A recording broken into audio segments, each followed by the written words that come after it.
Assalamualaikum, salam Malaysia Madani. Saya Siti Nurdiati Zaidi dalam Dunia 11 pagi. Berita radio bervisual bersiaran serentak di platform media sosial, saluran TV dan radio. Isu Myanmar serta kesannya kepada Malaysia diketengahkan Perdana Menteri Datuk Seri Anwar Ibrahim dalam sidang kemuncak ASEAN ke-42 di Indonesia. Katanya negara anggota khususnya Malaysia terpaksa bergelut dengan kebanjiran lebih 200,000 pelarian Myanmar. Dalam temu bual eksklusif dengan media tempatan, Datuk Seri Anwar menyeru ASEAN lebih tegas menyelesaikan krisis Myanmar. Gesaan dibuat susulan serangan terbaru ke atas konvoi bantuan kemanusiaan di negara berkenaan. Serangan itu turut dikecam para pemimpin ASEAN. Menerusi satu kenyataan, blok itu menyuarakan kebimbangan berhubung keganasan berterusan di Myanmar serta menggesa semua bentuk keganasan dan penggunaan kekerasan dihentikan segera. Ia bagi mewujudkan persekitaran kondusif untuk membolehkan penyampaian bantuan kemanusiaan yang selamat dan cepat. Sementara itu, sokongan kepada Ukraine yang dilanda perang menjadi agenda utama mesyuarat Menteri Kewangan Kumpulan 7 Negara Maju G7. Mesyuarat dijadual berlangsung selama 3 hari bermula hari ini di Bandar Niigata, Jepun. Amerika Syarikat yang diwakili Setiausaha Perbendaraannya Janet Yellen akan menekankan usaha menangani cabaran global secara bersama, termasuk kesan peperangan antara Rusia dengan Ukraine. Manakala Jepun berminat menggunakan pentas sidang kemuncak tahun ini dengan menjangkau negara-negara di luar perkumpulan itu.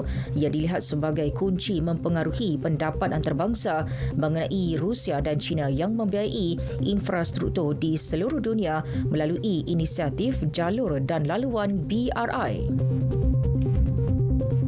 Dalam perkembangan lain, Badan Kehakiman Perancis melancarkan siasatan jenayah perang berhubung kematian seorang wartawan AFP di timur Ukraine.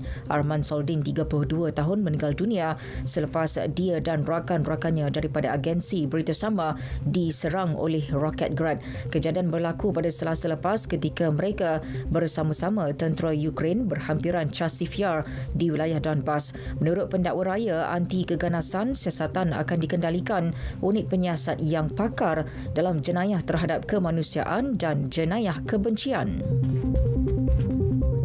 Kebakaran hutan dalam skala besar di Australia mungkin telah mencetuskan fenomena La Nina di peringkat global pada tahun 2020.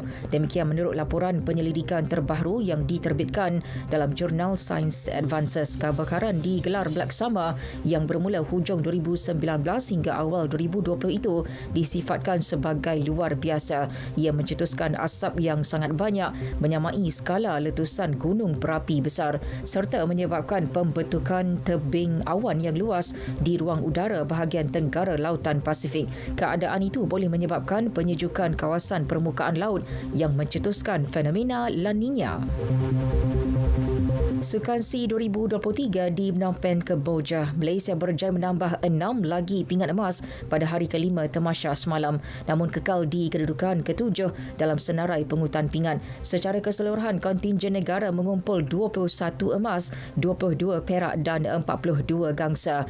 Vietnam mendahului senarai dengan 50 emas, diikuti tuan rumah Kemboja dan Thailand masing-masing 47 emas. Akhir sekali, bola sepak Liga Juara Eropah, Inter Milan menumpaskan musuh tetangga AC Milan 2-0 dalam perlawanan separuh akhir pertama di San Siro awal pagi tadi. Edin Dzeko dan Henry Mkhitaryan membantu Inter meletakkan sebelah kaki di pentas akhir, masing-masing menerusi gol seawal minit ke-8 dan 11. Kali terakhir Inter mara ke peringkat akhir pada tahun 2010 menyaksikan kelab gergasi Itali itu muncul juara, manakala AC Milan pada 2007. Aksi derby kedua dijadual berlangsung awal pagi Rabu depan. Pemenang akan berdepan sama ada penyandang juara Real Madrid atau Manchester City pada 11 Jun di Istanbul, Turki untuk merebut gelaran juara.